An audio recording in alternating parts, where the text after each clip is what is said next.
you're going to come work for us because we will teach you how to run a big restaurant. Yeah. We'll also teach you how not to run a big restaurant. So we'll learn more from people doing things wrong than necessarily from doing it right. But the combination of the two means you will become a good restaurateur.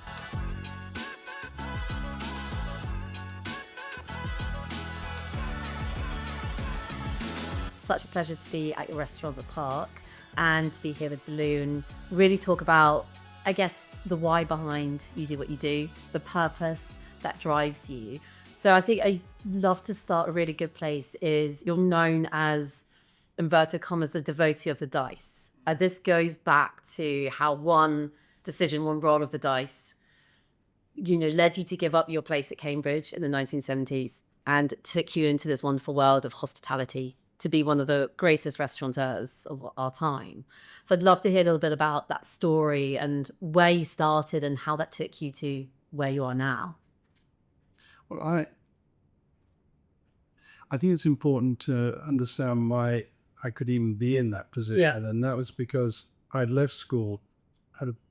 I had a place at a northern university, which I didn't really feel like going to, and I wasn't sure it's the point. And I am very arithmetic, very logical, and felt because my school had a big connection with the city, it was a blue coat charity school. And in the 50, 60, 70 years ago, when there was full payment for university, you had to dish out a lot of money or go and work after school. And so there was a tradition to go into the city. I thought, that's fine. I can make lots of money and be ahead of the game. And signed up for a job, 73, £1,050 a year salary. And I needed to enhance that. And a friend of mine from school said, come and work at the wine bar. Wine bars were very new objects of fascination for people. You couldn't open a bar in those days. So it was held in check by the brewery alliances, and you could open a wine bar, which suddenly changed you. So for 2 nights a week, I'd work in a wine bar, and I quite enjoyed it. I was a very shy person, and which seems strange, but I quite liked interacting with people with the safety of the bar. And there was actually a moment which possibly changed my attitude in many ways to a lot of life, is that I was confronted one day by 2 models who were in an agency around the corner, and they asked for 2 glasses of wine, 24p, I think. Oh my gosh, can you imagine? And they handed over a £20 note. And don't forget that in terms of the city, that was a week's pay, and it was my entire float. And they said, and they saw the look on my face when I was handed the £20 note, and it would be like being handed a £100 note today or more. Yeah. And this lady rather superciliously said, sorry, I never carry anything less. And I trudged to the till to lose all my float. And I had a thought, and I turned around and I said, that's all right. If that's the case, you won't want the change. Oh my gosh. And I thought, I quite like this. I said, oh, no. She says, okay. And anyway, when I decided that I didn't like the city and was going to head off to Cambridge as a mature student, I did 2 years in the city, I wanted to make lots of money so I could go traveling, and I realized I was no good at selling as such. So I worked in the wine bar, worked full time, and started to enjoy it. It was a sort of heady combination of logistics. I loved the subject of wine. There was food involved. I would also enjoy almost the physicality of it as well. And so when the matriculation papers came through, I think it was May of that year, which was 75, I turned to the dice. Now, the dice I'd used whilst I'd been in the city, because there was a cult book called The Dice Man by Luke Reinhardt. And I used to use it for social things. Where should we go for dinner? What should we do? So on and so forth. But I also used to use it for character definition because I was bored going to work. I'd put 6 options down, one of which would be just go to work, and the others would be you don't go to work, or you go to work and you you pretend that you can't hear anything, or you pretend you can't, or even I'd be Long John Silver and I'd walk around the office saying pieces of 8, and it was just bonkers, but there was that side of me. And so I threw the dice, 2 dice, 12 options, and most of the options you go to university, you go later, you change your course, all those sort of things. And one option is if you get the managership of this wine bar, it was called Charco's off King's Road, within a month of your birthday, being 21, which you had to be 21 in order to hold a license. If that happens, you'll stay in hospitality for life. And that came up, and I got the managership. And I think it's fair to say that never a week goes by when I don't regret it. I don't think it was a good decision. And so that was the gambling. And I had a comparative history of gambling because it worked with my brain. I could cap cards at a casino. I could work out what horses are good value. And it all started because somebody in the banking hall who I was friendly with told me one day, he said, "Do you bet on horses?" I said, "No." And he said, "You do now, because a client has come in and drawn down £5,000. Remember, I'm on the £1,000 a year, so it's drawn down £5,000 to put 2,000 each way on a horse called Mostyn, which was running at 50 to 1. I got on 33 to 1, and it preoccupied me. There was something, the excitement of it. Yeah. And then the dice said, don't go to Cambridge. And you ended up? I ended up in hospitality. I tried to get out of it, but I was persuaded to stay. And that's when I went to work for Joe Allen, which was an interesting way of doing it. And in fact, the guy who persuaded me not to leave without trying, and he said, "Come work for Joe Allen." I said, "No, I'm a slightly uptight Englishman, and Joe Allen is like a New York speakeasy in a way." He said, "No, you're going to come work for us because we will teach you how to run a big restaurant. Yeah. We'll also teach you how not to run a big restaurant." And he said, "You're the sort of person who will learn more from people doing things wrong than necessarily from doing it right. But the combination of the two means you will become a good restaurateur." And I was eternally grateful for him in many ways, because it wasn't his fault that I came out of it. Because career guidance people, and I used to go and do these tests, etc., and they said that undoubtedly I should be an accountant because of my mathematical, arithmetical brain. And I said to them at the time, well, the only form of accountancy I can possibly do is turf accountancy, be a bookmaker. And they said, "That's brilliant." No, I don't want to be a bookmaker. So here I am. And that's effectively 50 years later. And was there a defining moment that you had where you were like, this is where I'm meant to be? At what point was that? No, I'm still waiting for that. Okay.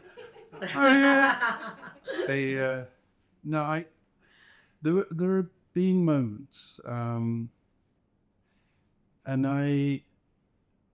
in fact, I think there are lots of little moments when I enjoy it, and it's interesting because without having thought through the ramifications of that question, and I always think it's quite good to talk about what comes into your head. And for some reason, my brain took me to an extraordinary incredibly busy night at Joe Allen when I was the maitre d'hotel, with the bar 3 or 4 deep all the way along the people, the restaurant full, could be a moment for panic. For me, I suddenly felt peace. Wow. And the reason I have peace is because of the 40 odd people at the bar, I knew which booking each of them were. Yeah. And I was completely in control. I was, to coin a phrase, slightly up shit creek to find the tables, but it didn't matter. And it was calm. And I think there are moments in life when we can achieve that.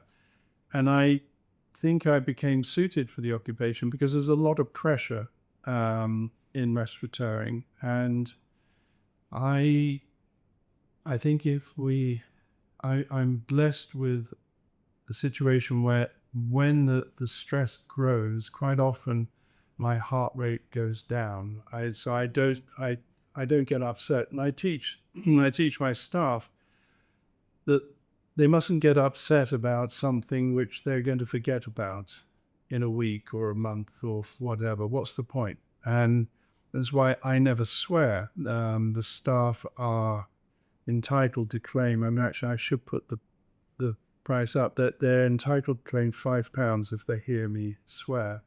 And the reason being is that it's easy to swear, but swearing escalates, particularly in a kitchen. That's why you get violence in kitchens. Whereas if I articulate my anger, it often dissipates it. Yeah. Because if you were having to say, I'm really upset with you because of etc., it's not the same as swearing. And it's much better for it. And when you start swearing, you start regretting. That's fascinating. And as a chef, it's really wonderful to hear this because it's a bit of a cultural shift, isn't it, really? And actually shouting often indicates loss of control, well, which obviously nobody can afford to have happen in places of any sort of hospitality, but certainly in many of your restaurants, places that we, have become synonymous with excellent hospitality. And having been very lucky to eat in a great number of them, I just wanted to ask when your earliest experience of great hospitality was for you. So for me, it really started at home, and a little trip out to a restaurant in Birmingham where, there was a multi-course moment, and it really changed my perspective on service and how I was greeted and spoken to, even as a youngster in a restaurant space. So was there a moment for you where you first really felt the magic of hospitality as a guest that has helped shape the way in which you now kind of reflect on service across your businesses? I think an early influencer for me, to a degree, was that my mother down in Somerset, Burnwansea in Somerset, was helping the local hotel, the Queen's Hotel. She was their company secretary and just organized the place. And so she would get lunch every few Sundays, and I would go there. And I was intrigued by it, but I also found it very uptight. And I only realized through literature the possibilities of restaurants. And the moment which probably intrigued me the most is when I was at school. I was at a boarding school, and a charity school, but a very fine school as it happened. It was for people who couldn't afford to go to a top public school. And I was what most people would know as a prefect. We rather pretentiously were called senior Grecians because that was the nature or the monitor or prefect. And we had dinner with the headmaster, and then he suddenly said one evening, let's go back to my study and warm a bottle of claret in front of the fire. Now, you shouldn't really be warming claret or anything like that, but that caught my imagination.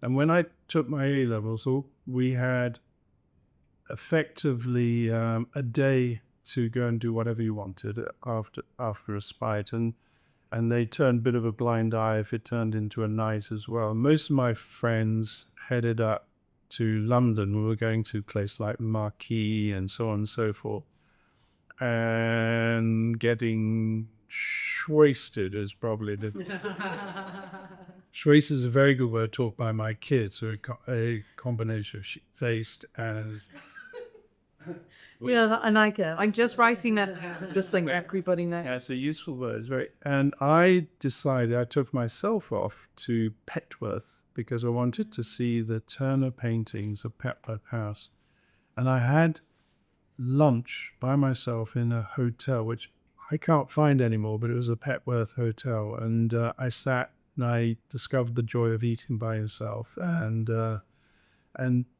everything about it, and the combination of wine, food, and so on. And I think that developed my inherent interest. My mother had zero interest in food.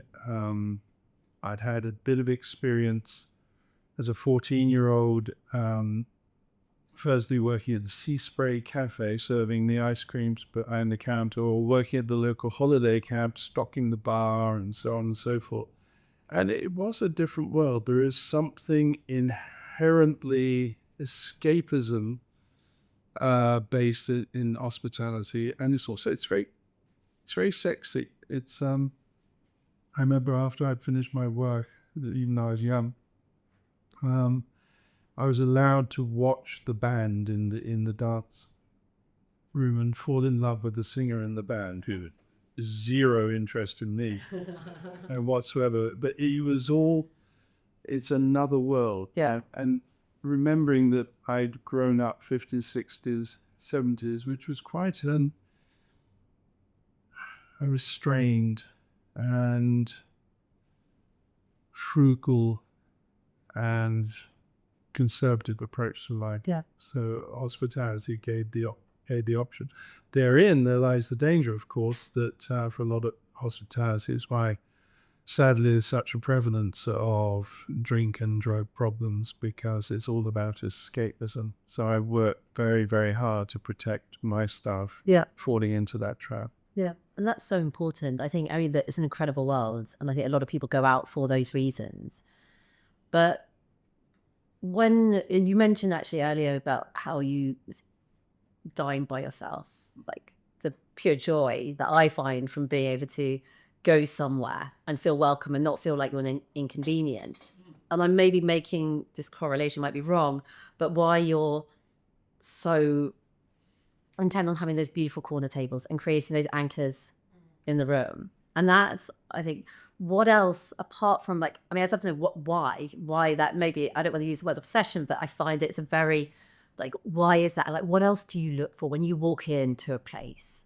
Well, I think the secret of restaurateuring is always to open a place you would like to go to yourself. Too much restaurateuring these days is a composite of and homogenized view of,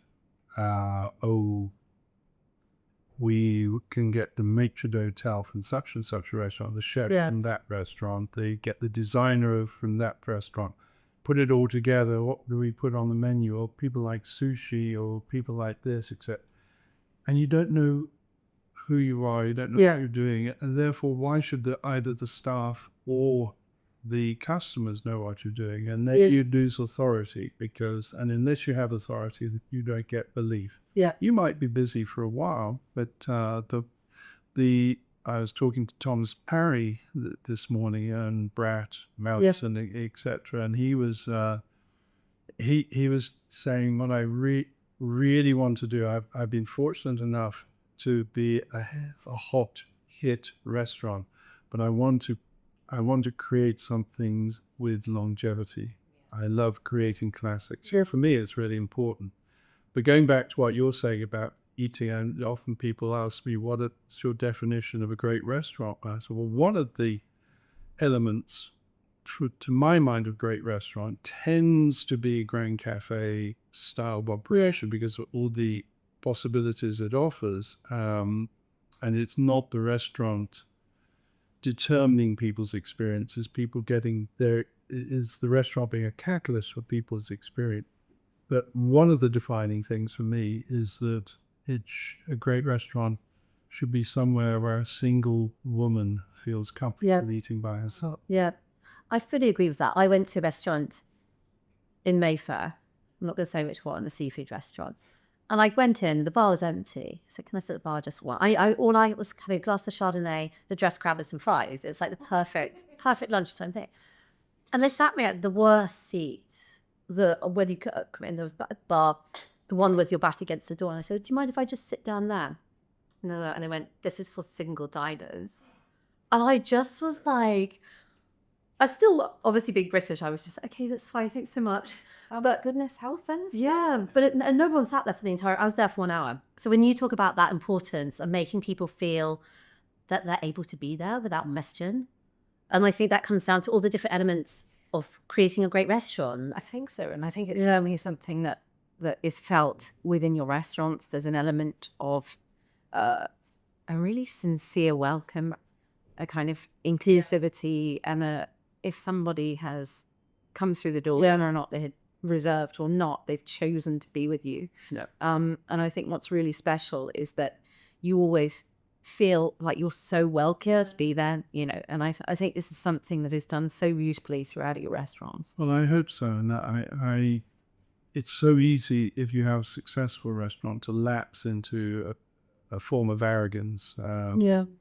You'll hear a member of staff or two members of staff discussing, oh, so-and-so on table 21 is saying, haven't we got a better table? And I've heard maitre d'hotel say, what? I did them a favor getting them a table in the first place. You no. Yeah. And then people forget that. Yeah. And it's a trick I have with the staff who've opened restaurants is once it's become really, really busy, remember what it was like when we opened, and every person coming through the door was a relief because somebody was coming through the door, and how you looked after them and how delighted you were to see them and how solicitous and so on. Do that when we're busy as well, because people do forget it. Yeah. And don't try, people like Danny Meyer, so on, really, really teach people how to make the experience that much better. Yeah. And most of the hospitality lauding that I've been aware of has been because of the member of staff. And a good example, and you may want to cut it because it'd be too long, but a great example is, I was once asked about a good example of hospitality, and I told the story of getting a letter from somebody who I'd met years before and occasionally saw, and they said, I come to your restaurant from time to time, and sometimes I've seen you, maybe not talk. That letter is going to be a letter of complaint in my mind. Okay. Sounds like a letter of complaint. And I came the other evening and we had a really good time. This is to the Wolves. I wanted to sit in the middle of the horseshoe. It wasn't possible, but we were given a perfectly nice table and we were really well looked after, and the food was good, and it was a success because I was there with my new girlfriend. Okay, so where's the problem? It was actually when we were leaving, I wanted to write to you about. I thought, oh God, what went wrong? So we go out to the lobby and we're standing there waiting for our coats. And my new girlfriend saw that the cake stand in the salon and went and looked and said, oh, God, they have my favorite cake there. And I wish I'd known, I would have ordered it. And he said, well, next time. Anyway, we got our coats and we were leaving. I thought, so what went wrong? And the doorman got us a cab. So what did he say? What was? I mean, we were just getting into the cab and the door was closing when it was opened again, and one of your staff reached in with a box with 2 pieces of cake inside and said, "Why wait?" And because they'd overheard the conversation. Now, it's brilliant hospitality, but the problem nowadays in hospitality and the way it's gone, because it's so corporate, as I said to myself, they should be on the disciplinary. They said, why? I said, they've given away company property without first checking. So technically, it should be on a disciplinary. And the reason I tell them the story, I said, we had to invest more trust in staff. Yeah. And we may have to give them the opportunity to make mistakes Yeah. and so on. So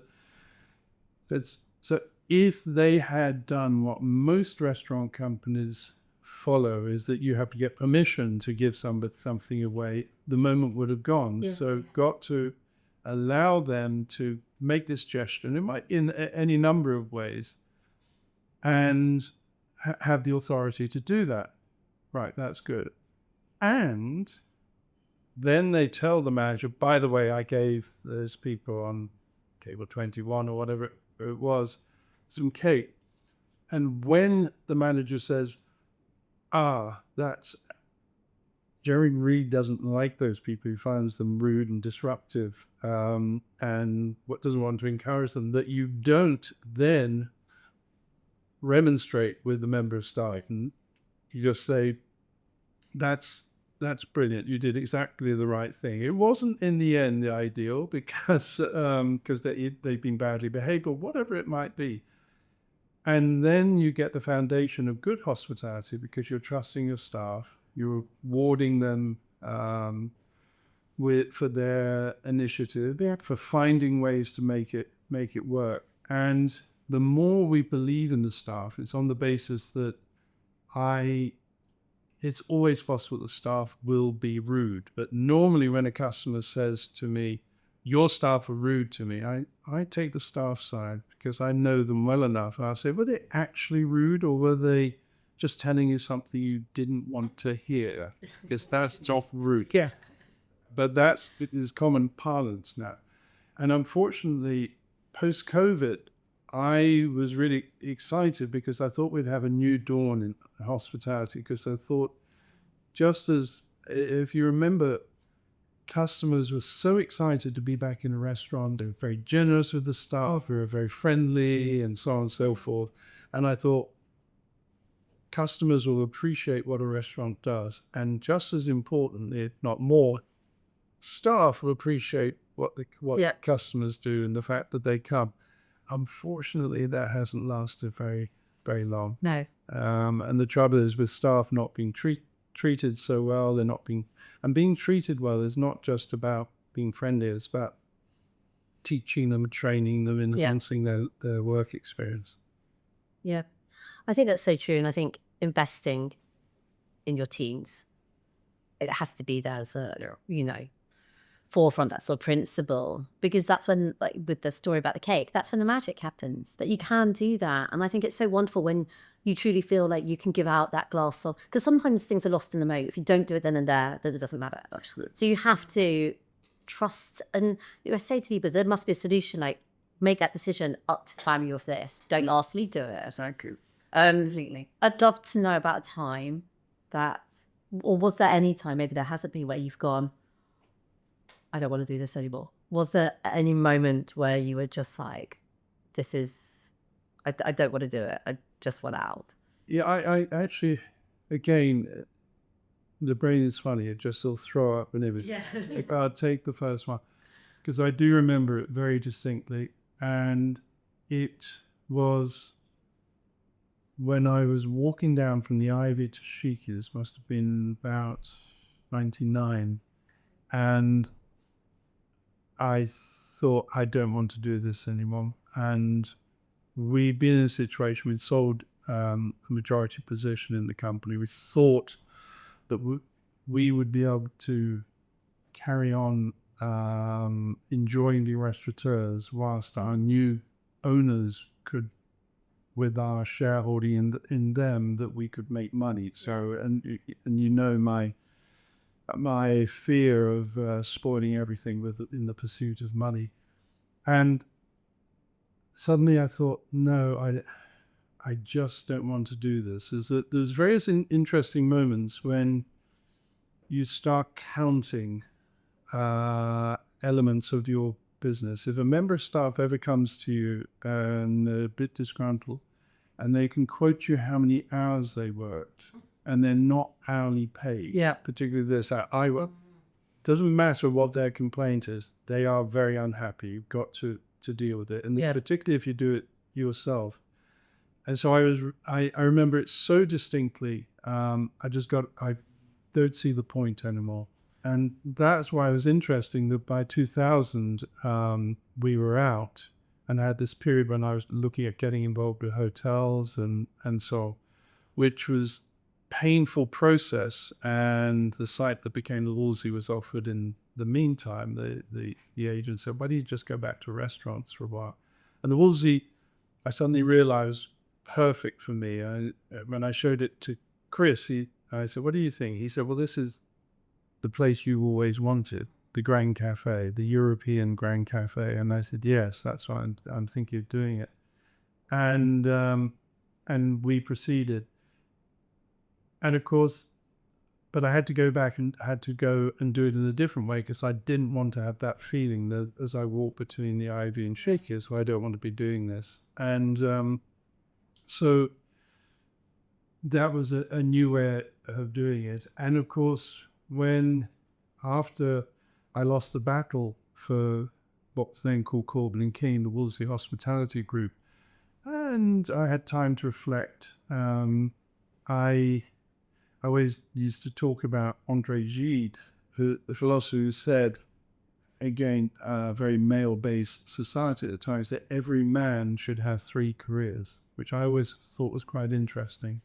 And then I realized I could only go back into hospitality again if I did it differently, and that would be my 3rd career. Okay. And so I want to do it in a different style. And then it keeps me excited, it keeps me interested. Yeah. I think that leads on, like, I'd love to, when we talk about like purpose and like your why, is there one thing that you would say defines your purpose for creating these amazing restaurants? I suppose making people happy.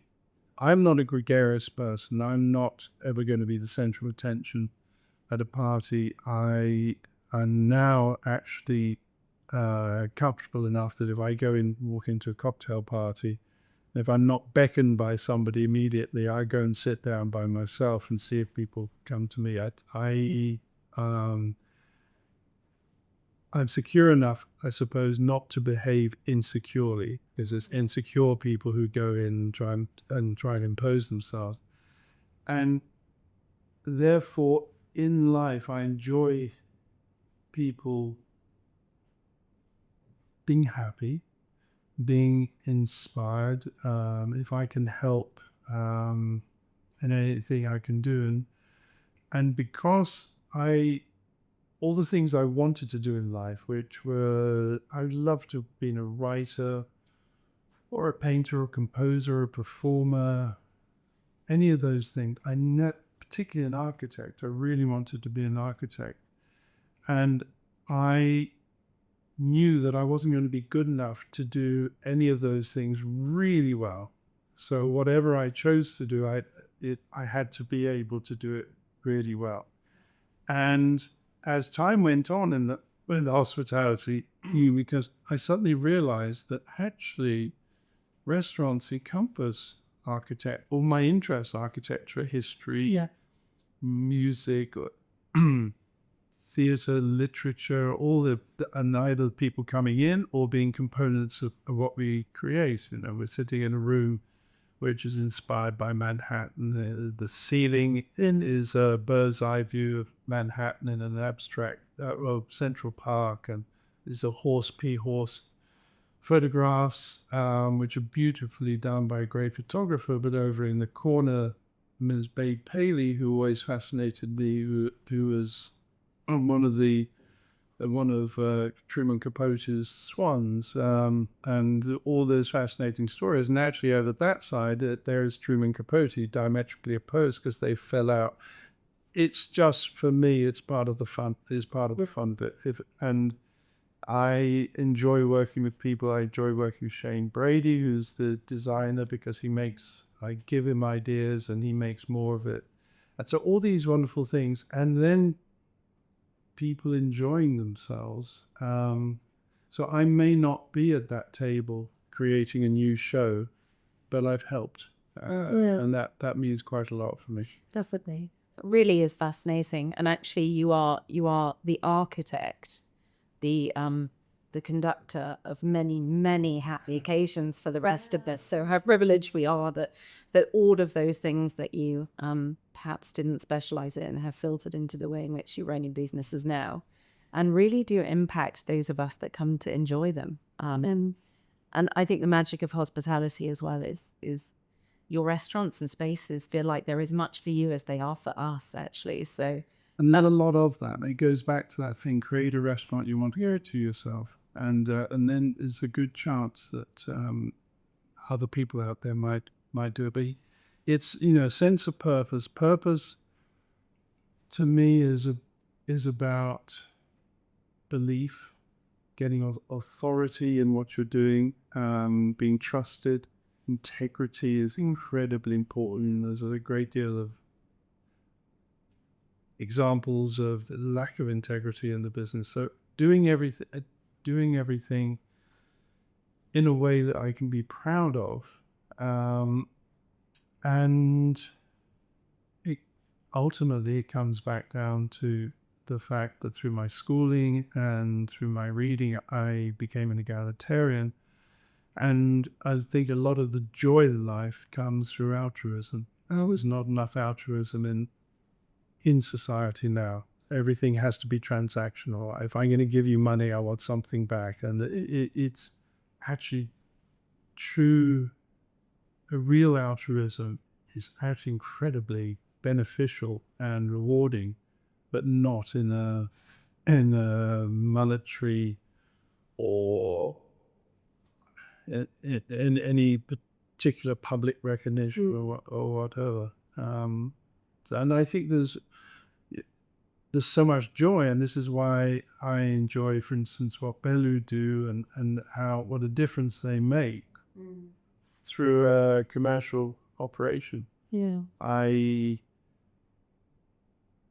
Might be a long story, so you probably cut, but it was something I got immense enjoyment from was when 1 year of Caprice in the 80s, we had come to Christmas and we had to close a couple of days early for some reason, and we had a certain amount of food left over, and we always closed at Christmas because we repainted, and in those days it was always lead paint which smelt, so you had to have a week to get rid of the smell.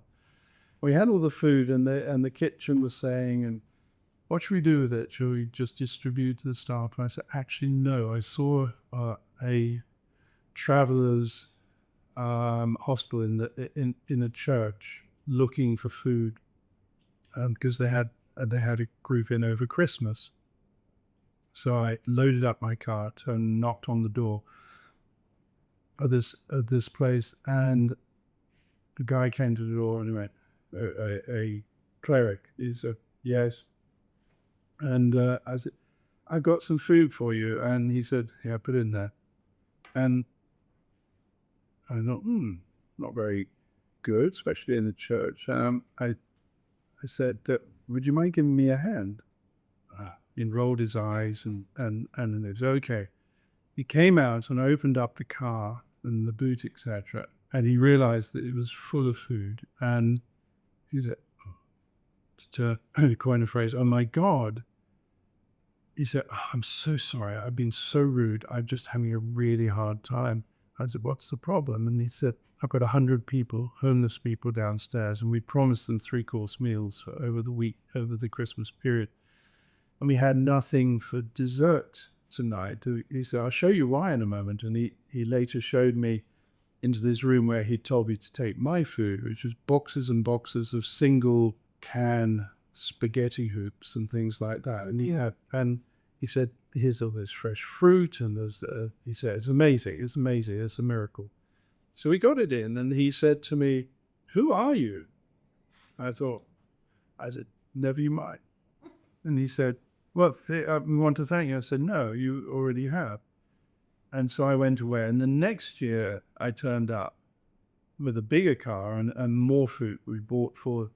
And he said, we wondered whether you would come. And I said, yes. And again, they said, who are you? I said, it doesn't matter. And then we started to send van loads over on, this is all on Christmas Eve, so early evening Christmas Eve. And that went on, I think, for 12 years. And the drivers were told, you will never say where it's come from. Let it be a miracle. Now, I got a lot out of that. Yeah. I didn't get any acknowledgement or thanks other than the look on their face when I arrived. And I think the more we can, and when you listen to the stories from the charities that benefit from Belu, and just how people are so grateful, they don't need to know. And I think society needs to be more permeated with generosity. I agree. I mean, I've long believed that hospitality is not just what we do, it's who we are.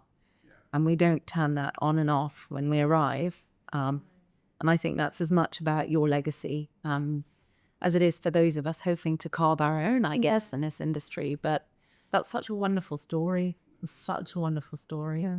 Oh, my goodness. I think it goes beyond, and this should go beyond who we all are. And I think that's why I was with Belu, the purpose is greater than all of us. And I think having that, doesn't matter where you work or who you work for, I think those things have to align. So it's been incredible to hear a little bit of your story. Can you tell us one place in the world that brings you joy? I don't have to be particularly prescriptive about the place. I think it's anywhere I can be with my children, in harmony with all them happy. And so it can be anywhere. And the exact location, I have so much to learn around the world and so many places to visit. So I've never found my truly happy places. But it's a journey. The journey continues. Incredible. My next question for you is 2 things that you always have in a drink. 2 things I always have in a drink. You mean ingredients in a drink, or? Yes. I suppose ice and alcohol. But Fabulous. So, yeah. And then if we may just ask you 3 people who have had a real impact on your career or have helped shape your purpose as you've navigated your hospitality journey.